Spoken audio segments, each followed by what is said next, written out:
There are moments in life that arrive quietly like whispers in the wind, yet they change everything.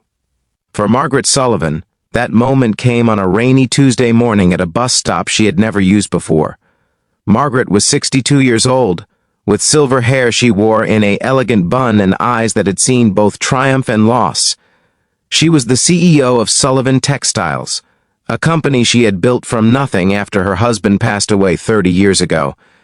Her face had appeared in business magazines. Her decisions affected hundreds of employees. But on this particular morning, none of that mattered.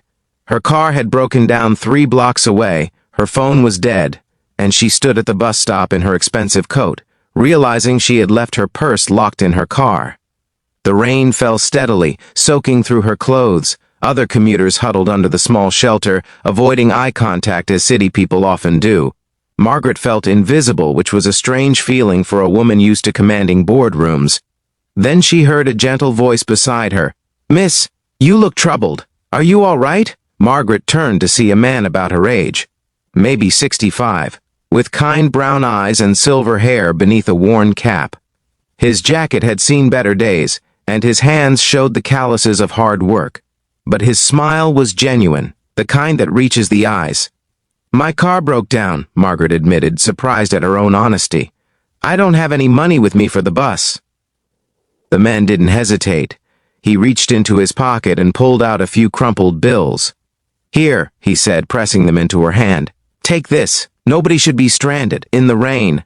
Margaret looked at the money, then at him. "I cannot accept this. You need it." "I have enough," he said simply. "My name is Robert Hayes. I work at the warehouse district, been taking this bus for 40 years. He smiled.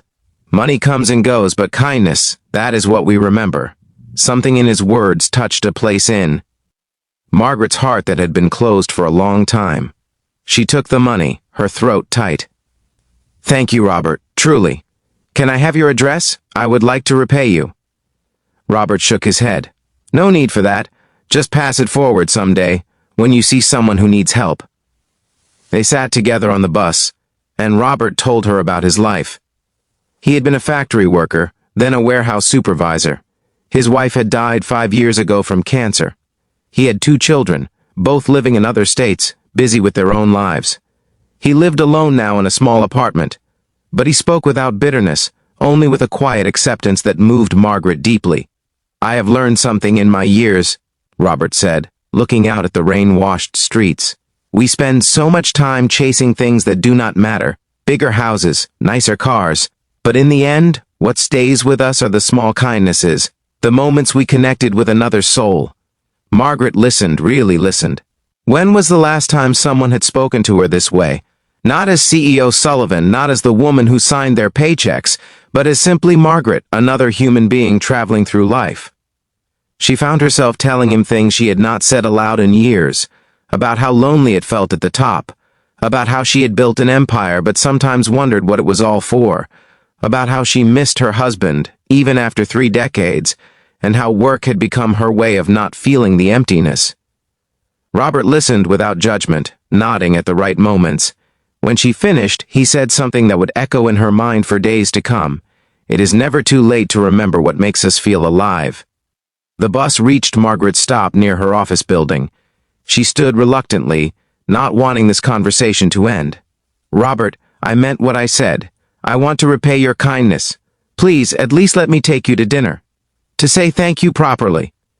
Robert looked surprised, then pleased.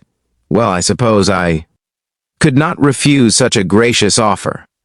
There is a small diner near the warehouse, nothing fancy, but the coffee is honest and the pie is good." Margaret smiled, a real smile that lit up her whole face. "That sounds perfect." They exchanged phone numbers, and as Margaret stepped off the bus, she turned back one more time. Robert was watching her through the window, his hand raised in a gentle wave. Something had shifted in the universe, though neither of them knew it yet. 2 days later, Margaret sat in the small diner, looking at the plastic menus and the worn linoleum floor. It was so different from the expensive restaurants where she usually took clients.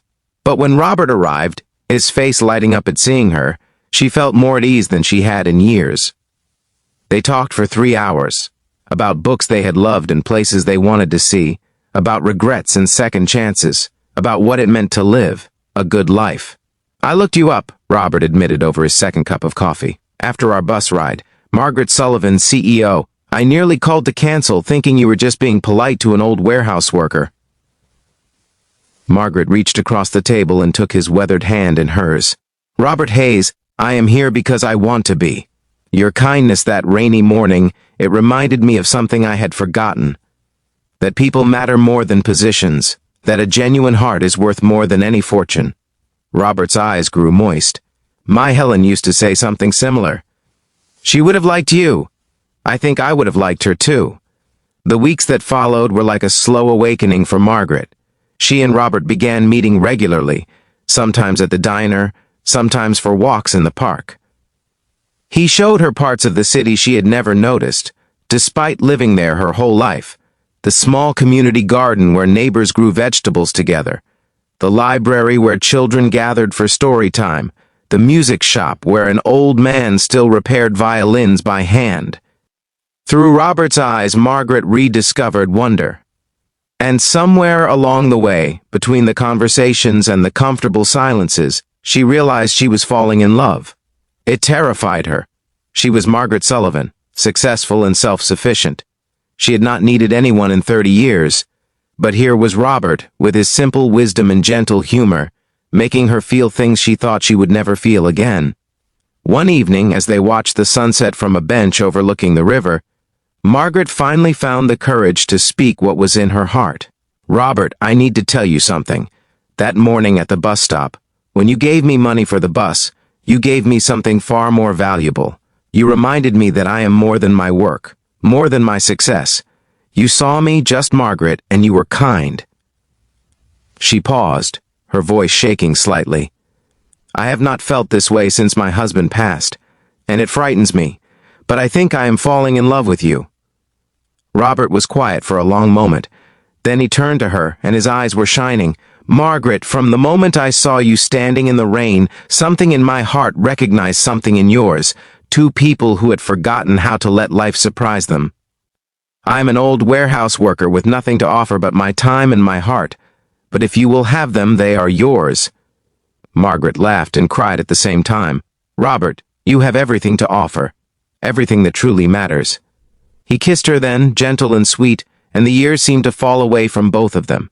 They married 6 months later in a small ceremony at the community garden. Margaret's business associates were shocked. How could their powerful CEO marry a warehouse supervisor? But Margaret did not care about their opinions anymore.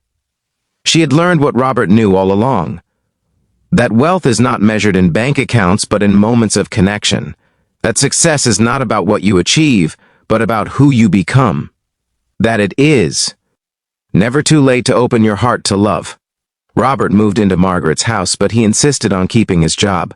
"I am not ready to stop being useful," he said, and Margaret understood. She began delegating more at work, spending her afternoons volunteering with Robert at the community garden and the library.